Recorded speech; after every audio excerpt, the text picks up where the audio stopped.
I'm State Representative Mark Gillen, representing the 128th Legislative District of Berks County, and I'm right here in beautiful downtown Harrisburg at the State Museum of Pennsylvania. And joining me today is Director of the State Museum, Dave Dunn. Dave, it's a special pleasure to spend time with you at the museum. I learned a few moments ago that you're a Berks County native and you have a very unique connection. Tell us a little bit about your background in Berks County. Well, I was born and raised in Berks County, Pennsylvania, on the Dunn farm, which is in Exeter Township. And most people know that now as where the library is for the southern end of Exeter Township. And we had a family farm there where we raised cattle and grew a lot of different crops, and that's basically where I grew up and attended Exeter High School in Exeter Township. Where you raised crops and farm animals, there are constituents of mine that are raising their families. As a matter of fact, we live just a few minutes away, currently not on the old farm homestead property, but close enough that we regularly use the Exeter Library. You've been back to use the library yourself? I have not been back, but to use the library, but I've been back to see the barn and noted that it was air conditioned when it wasn't when I was stacking hay bales in there.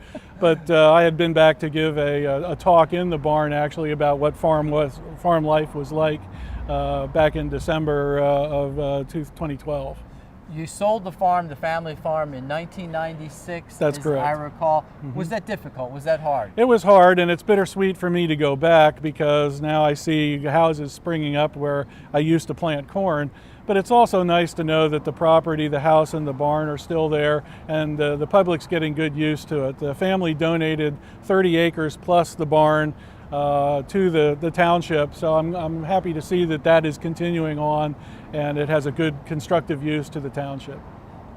Let's fast forward a little bit, all right? How did you end up from the Dunn farm in Exeter, Berks County, to the director of the State Museum? Well, it's kind of a long and winding road, but the road started with graduating from Gettysburg College and going to the Historical Society of York County in York, where I was hired under the old CETA program, and then was hired as curator there and wound up a couple years later in Lewisburg, Pennsylvania, as the director of the Packwood House Museum. From there, I joined the Historical and Museum Commission and ran the Somerset Historical Center for 8 years, then the Railroad Museum of Pennsylvania for 12 years, and I've been here at the State Museum now for 4 years. And the Railroad Museum is in Lancaster? In Lancaster and Strasburg, yes. Okay. Yes. I was just there with my family a couple of weeks ago. Great place. It is spectacular. Great place. I'll have to do a film shoot there. You're here at the museum.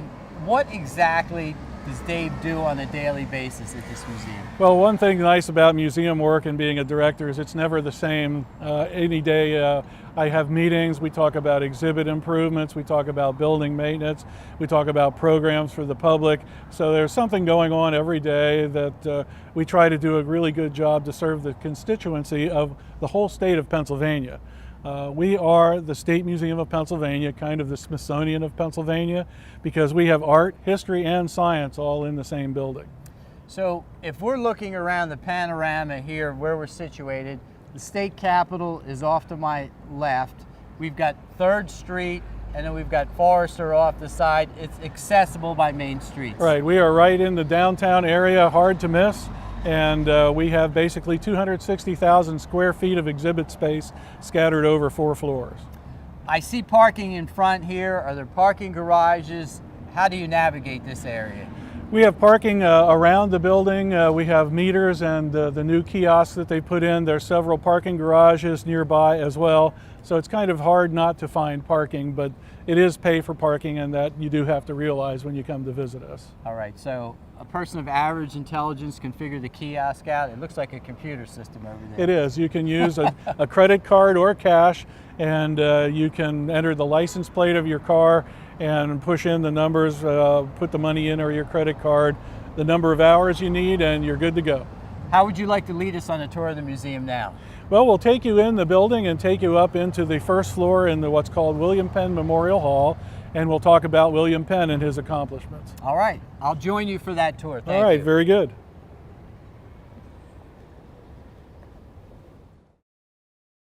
Mr. Dunn, I walk into this particular room here, which I understand is the old entryway to the museum, and I see this stunning picture here, indeed a statue of William Penn. I remarked when we first came in that it's not a traditional view or a picture I have in mind of William Penn. Can you share with me some of the contrasts in that visual? Well, this building was built in 1964. It is one of the premier mid-century modern architectural cases in Pennsylvania. And as such, they wanted a central figure of William Penn. And so Jean Delacroix, who was a Pennsylvania artist, came up with this design, and this was the one that was chosen for this area. Of course, William Penn is depicted here as a little bit more modern than you might expect him to see. He still has his traditional Quaker garb, but he's holding the bosom of Pennsylvania's residents in his arm. And he is, of course, a Quaker, which was a pacifist movement in the 17th and 18th century. So the embrace of the Indian has some strong symbolism. He had a relationship with the Indians which was stellar, which was outstanding. It was maybe even not traditional of the experience that other Europeans had. That's right. He was very concerned with the welfare of the Native Americans. He had a treaty in 1683 of Shakabaxon where he met with the Native Americans. They exchanged gifts and pleasantries and talked to them about being the proprietor of Pennsylvania, which he was given in 1681 by King Charles. And this hall here commemorates that fact as well, with a display of the facsimile of the charter behind the statue. A few moments ago, behind us, we looked at this topographical map from the perspective of Berks County mountains and hills. And if we're looking up at the designation for Harrisburg and we go to the right or to the east, I was able to point out Neversink Mountain and Mount Penn and South Mountain there. And this is where you and I both hail from. So this is topographically accurate. And as you look at these spines, several thousand feet in some cases, it speaks to Pennsylvania's mountainous terrain, indeed the Appalachian Trail. What does this map mean to you? Well, basically, Pennsylvania's geological conformation is its history. You have Philadelphia, which is in kind of a Piedmont area, fairly flat, a couple of rolling hills, nothing to impede your progress. Excellent farming, and it's the first place that was settled in Pennsylvania. Then as you go west, you have all kinds of mountains that you have to overcome. So anybody who moved west, either in the French and Indian War or later on building a turnpike or canals or railroads, had to go over that hump, so to speak. So it was a challenge, and it was gradually met, and basically if you follow the topographical history of Pennsylvania, you'll follow its general history as well. That's absolutely outstanding, the way you articulated the challenge and the overcoming of the challenge, whether it was rail or canal. When this was placed up here, at what period of time was this actually in place at the museum? This was put in about 6 years ago. All right. How much engineering physically went into constructing this? I mean, it's a work of art, but by the same token, it has to be geologically accurate. What went into this? This was designed essentially, and probably is the largest topographical map of Pennsylvania, and it really was done by an outside exhibits firm who used completely accurate topographical satellite constructed maps. So it really does reflect every nook and cranny of the state. So we wanted to display a sense of place, and this is Pennsylvania. I enjoyed it thoroughly. You have a gallery you want to take us to. It's nearby. What shall we expect there? Well, there's where we have the Art of State, which is an annual juried art exhibit that invites all Pennsylvania artists to participate. We had over almost 1,800 applicants, and we only hung 132 pieces in the show. And this show is annual? It is annual. It's called Art of the State, and it is something that we work with another group here in Harrisburg to put on. And this is the 46th annual Art of the State exhibit. Certainly has some history. Well, let's go take a look at it right now. All right, very good.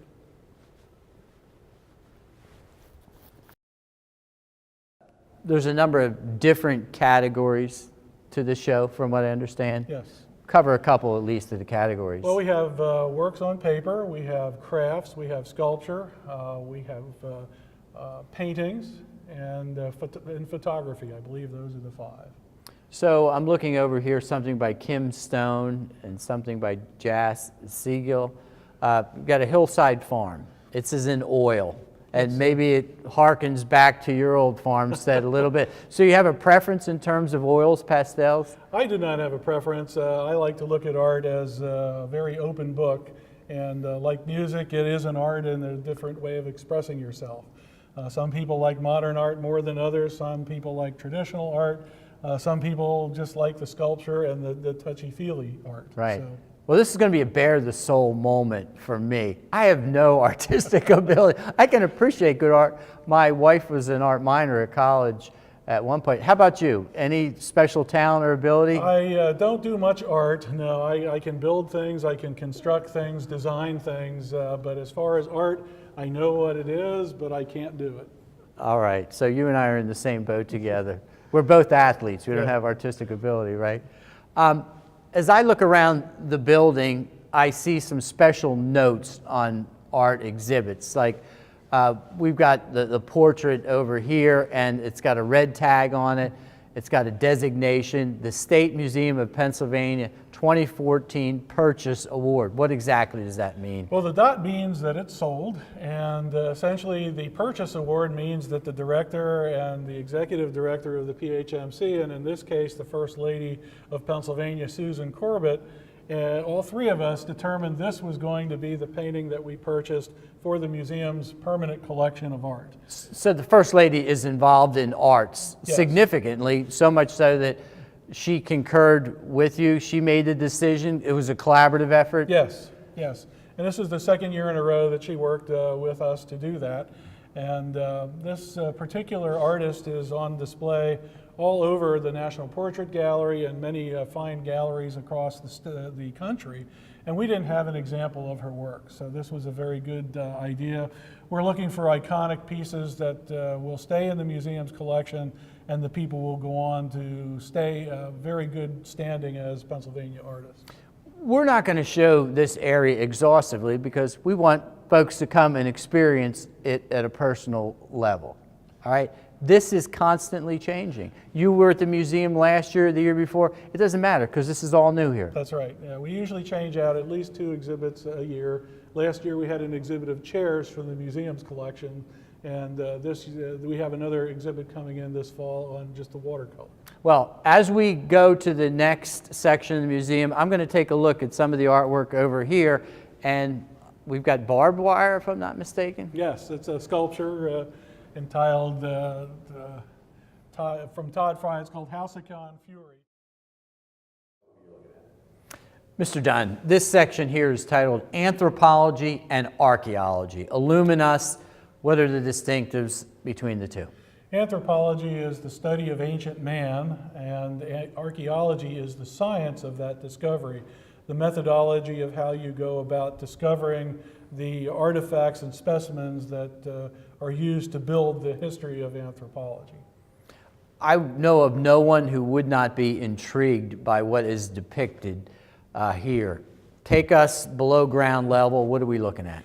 Well, this is a recreation of a site typically along the Susquehanna River, probably a Susquehannock-type village.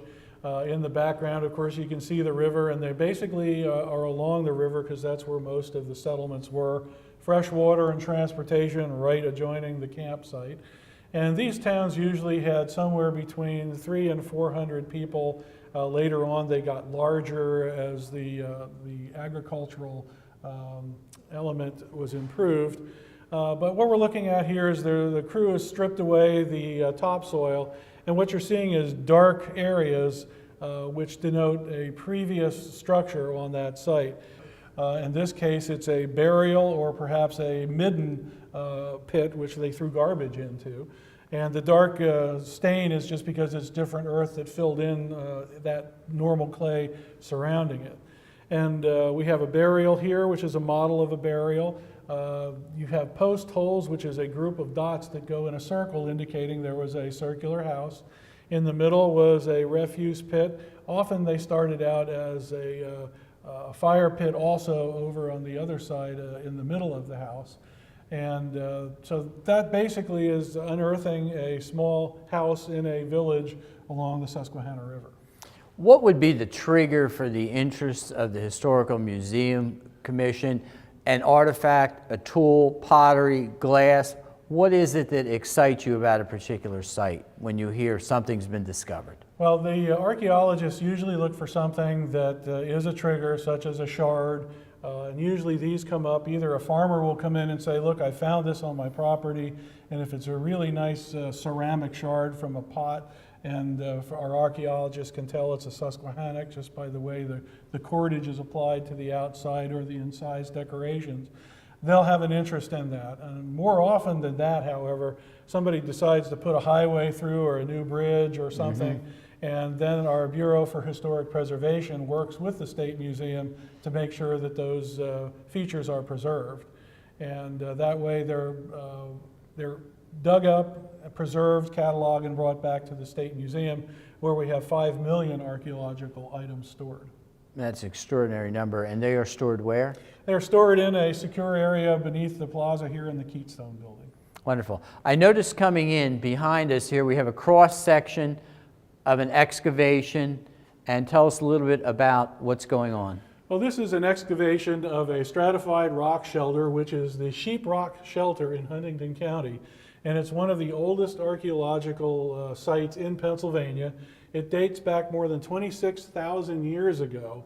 It's a normal rock overhang, and people found shelter there since 26,000 years ago, and left things behind that tell us how they lived, what they ate, what utensils they used, how they chipped their projectile points, and just about everything about their life could be found in this Sheep Rock Shelter. And briefly, long before we arrived on the scene in 1492, at least we entered the hemisphere, the Indians were here.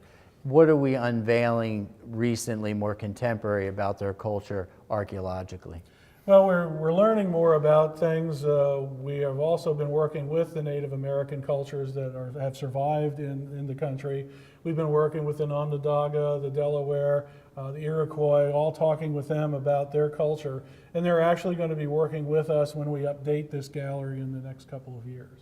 When I hear the names of Indian tribes, the Delaware, the Neshaminy, I also think these are bodies of water, streams, rivers, and tributaries. So we took the Indian names and named the bodies of water, or did they have names for themselves? They had the Indian names, and we took them, and some of them we renamed, of course, but there's a large group of geography in Pennsylvania that still bears its Indian names, the Susquehanna River, for example. Certainly, this depiction of the Battle of Gettysburg by Rothermel is stunning as I walk in here. And I guess my first thought is, where did this painting hang before it arrived at the museum? Well, it was in the Irvis office building right next to the Capitol for some time. And this was commissioned by the state legislature in 1866. They set aside $26,000 to commission this painting, and Peter Frederick Rothermel was a Pennsylvania artist from Nescopec, Pennsylvania, who took the commission, went out and did the research to find out what happened that third day of Gettysburg, which this July 3rd, 1863, and he chose to depict this deciding moment of the battle that decided the entire Civil War. In this painting, the Confederates are coming from the right side, with pickets charged, and they're meeting the Union forces at the top of Cemetery Ridge. And this is just about the point where the battle was decided. And the author knew that the painting was going to travel. After he finished it, he opened it in Philadelphia. Then it was rolled up in baggage cars and taken all over the United States and ended up in London as well. and showed. So he knew that if he depicted the Confederates losing and it was going to go on show in Atlanta or Savannah, Georgia, he might have some issues. So this was all part of the great healing of the Civil War, and it was done with the soldier's point of view.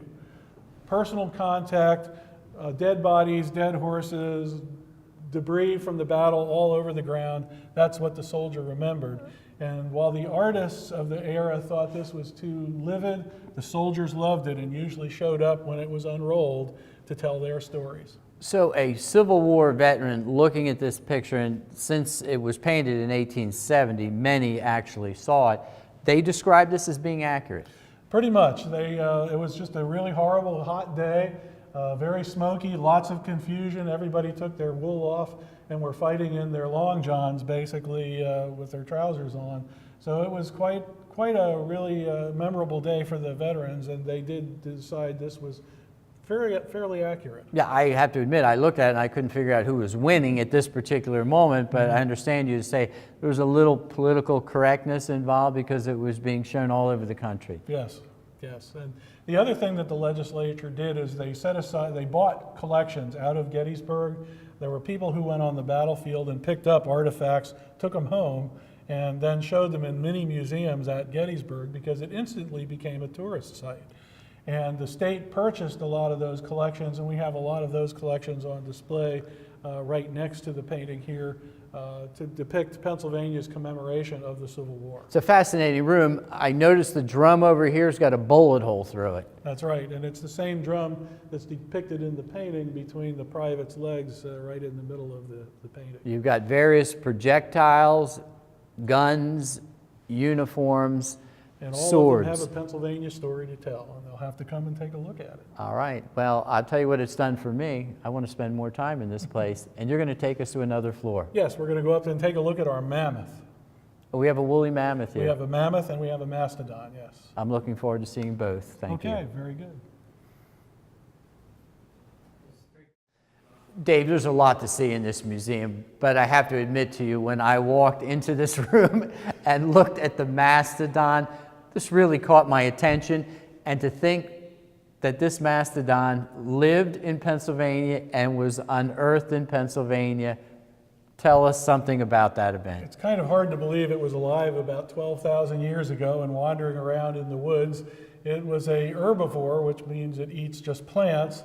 And this one here, we're not sure what it died from. We know it was they did have some of the behavioral qualities of the modern elephant, where they did a mating ritual of bumping into the butt of another male to chase them around a little bit.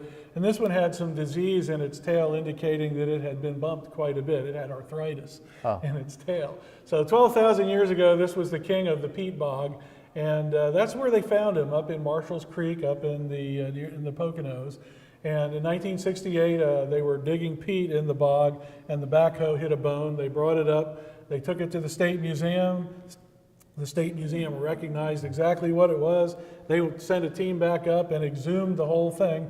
And it turns out to be one of the largest, most complete mastodon skeletons in Pennsylvania. And it's also the real bones. They're not fossilized. These were preserved by the tannic acid in the bog. So these are the actual bones of this mastodon. This is pretty rarefied air then, what we're looking at here, not fossilized, real bones preserved. In terms of an archaeological discovery, and I don't remember the event, this may have had worldwide implications. Well, there are several mastodons that have been exhumed. We hear more about the woolly mammoths, which is another related animal. But the mastodon was one of the things that was in North America quite late. And also, there were the Peel Museum down in Philadelphia had a mastodon in its early exhibit as well. They also had some mammoth bones as well, or mastodon bones as well. So this is a great piece because it's so complete. He's very large. We have him depicted in a sort of life-size stance.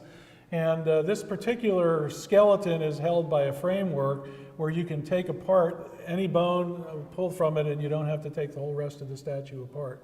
So if a paleontologist wanted to come in and examine one of the shin bones, they could take that, unbolt it, and take it with them, and the rest of the skeleton would remain in place. You may not have an answer to this question, it just occurs to me. What natural enemy would he have besides man? I mean, we had mountain lions, we had wolves, and they may be predating on a young, but this guy here looks like he can take anything on in the wild. The saber-toothed tiger was part of this era as well, and disappeared just about the same time as the mastodon and the woolly mammoth. There were some other smaller things, but the discussion, of course, is did man cause the extinction of the mastodon, or was it a climate change, or a disease, or diet? So those are the things that are being discussed as to why they disappeared 12 Or he made a wrong turn and went into the bog, another possibility. That could be. Teeth and diet, differences between the mastodon and the mammoth. Cover some distinctives. Well, they're just different, they're different teeth because they were eating slightly different things, and that's how they chewed up and ground up the twigs and things that they ate. And the mastodon is covered by a hard enamel. It's more like a modern elephant's tooth as opposed to the mammoths, which were cone-shaped and a little sharper. Over in an adjacent room in this direction, I noticed we had come through a few moments ago, and I saw some wolves as well as some deer and mountain lion. You know, we hear this all the time. Are there any mountain lions left in Pennsylvania? I mean, I suspect not. The Game Commission doesn't seem to think so. But there was a time where both the wolf and the mountain lion were roaming a very wide range in Pennsylvania. Yes, we're in what's called Mammal Hall right now, part of the State Museum's depiction of indigenous species in Pennsylvania. And we do not think there are any mountain lions left. We have supposedly the last eastern cougar in our collection that was shot, and this was back in the 1870s already. So it is probably none of them left. The same with the wolves. Those were all hunted to extinction. Now, other things we have in this hallway, such as the deer, elk, bobcat, beaver, those things are still in some numbers in the state. But part of the thing that we're going to be doing here is talking about what species are still here, and why they disappeared, and talk about what we can do to appreciate the indigenous species of Pennsylvania. Certainly the bobcat and the beaver and the fox and the white-tailed deer are all here, but these guys, the timber wolf as well as the mountain lion, post saber-toothed tiger would have been the top of the food chain. Yes. Yeah, they would have gone after the elk, they would have gone after any mammal actually for food. Rabbits, woodchucks, skunks, you name it, they would have eaten it. There's a lot more to see here, and I'm looking forward to doing an exhaustive tour, but could you tell us, as we close out this segment before we go outside to say goodbye, when is the museum open? What days of the week? What hours? And is there any seasonal variance? There's no seasonal variance. We're closed most national holidays, but we're open Wednesday through Saturday, 9 to 5, Sundays, noon to 5. And we also have a planetarium which has shows that run daily, and you'll have to check our website for what planetarium show is up and running. Certainly been delightful for me. Let's take a walk out to 3rd Street. Very good. Thank you. Dave, thank you so much. Appreciate you showing me around the museum. I have thoroughly enjoyed spending time with you today. Thanks for coming. You're welcome. That's all the time that we have for Legislative Report. I'm State Representative Mark Gillen, and if you have any questions about legislative business, please contact our office at 610-775-5130.